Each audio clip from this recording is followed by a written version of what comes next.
বাদাম কম হয়েছে। আমার যে বাদাম কিন্তু 100 গ্রাম হয়নি। দুজনেরই আছে। বাদামও আবার কম হয়। ও কিভাবে বুঝলো যে বাদাম কম হয়েছে? হ্যাঁ কিভাবে বুঝলো? আপনি লিখতে কাটায় বাদাম মেপে দেয়, ট্রেনে ধরে বাদাম বেচা করে গেছে, বাদাম কিনে নিয়ে বাদাম মেপে দেখবেন। বাদাম বেচা 5 কেজি করে লাহাই যায় কাম্মা।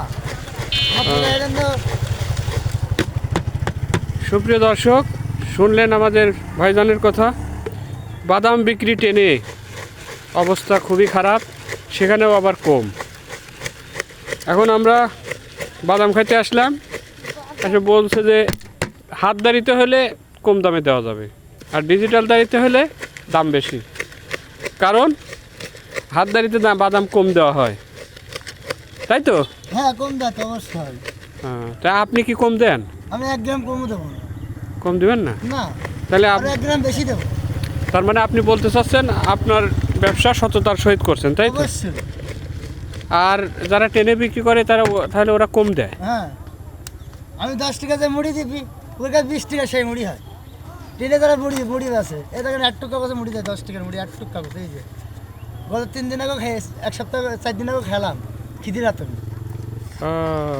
আসলে আমরা তো ট্রেনে আতঙ্কেই খাই। খিদে লাগিছে, অনেক দূরে জার্নি। সব জায়গায় আসলে কোনো দাম নেই। তাহলে কি ফাঁকিবাজি শিখতে হবে নাকি? ও ব্যবসা করা যাবে না, ও ব্যবসা করলে ভাত নেই। কেউ না জানলে তো সৃষ্টিকর্তা জানে তো যে হ্যাঁ আপনি কম দিয়েছেন। শোনেন, 2টা রাত মার 2টা দেন। কি বলতে চাইলেন? আপনি যারা হকারি ব্যবসা করে, বুঝতে নিজের জীবনে অভাব হয় না। অবাক ফুরায় না? না না না, তো লাভ তো অনেক। হ্যাঁ লাভ তো অনেক। হাজার হাজার করুন না, একদিন ব্যবসা না করলে পরের দিন কিস্তি থেকে দড়ি পাওয়া যায়, মানুষের হাত পাতা লাগে। হকারি ব্যবসা করে জ্বালা জ্বালা মোর জ্বালা। হ্যাঁ। যাক, আমরা চাবো যে প্রত্যেকেই যেন সততার সহিত ব্যবসা করতে পারে, আর সততার সহিত ব্যবসা করলে ইনশাল্লাহ উন্নতি অনিবার্য, সেই আশাবাদী রাখছি। আমাদের ভাইজান সততার সহিত এবং সঠিক মূল্যে বাদাম, চানাচুর, ঝালমুড়ি এগুলো দিয়ে থাকেন। তো ধন্যবাদ ভাইজানকে, সুন্দরভাবে সঠিক মাপে পণ্য দেওয়া, এটা আসলে খুবই ভালো কাজ। মানুষকে ওজনে কম দিয়ে ঠকানো উচিত নয়। সুপ্রিয় দর্শক, দেখিয়ে দিলাম বাদাম, চানাচুর, ঝালমুড়ি। যদি আপনাদের ঝালমুড়ি, বাদাম খেতে ইচ্ছা করে তাহলে 7 কপাটে চলে আসবেন।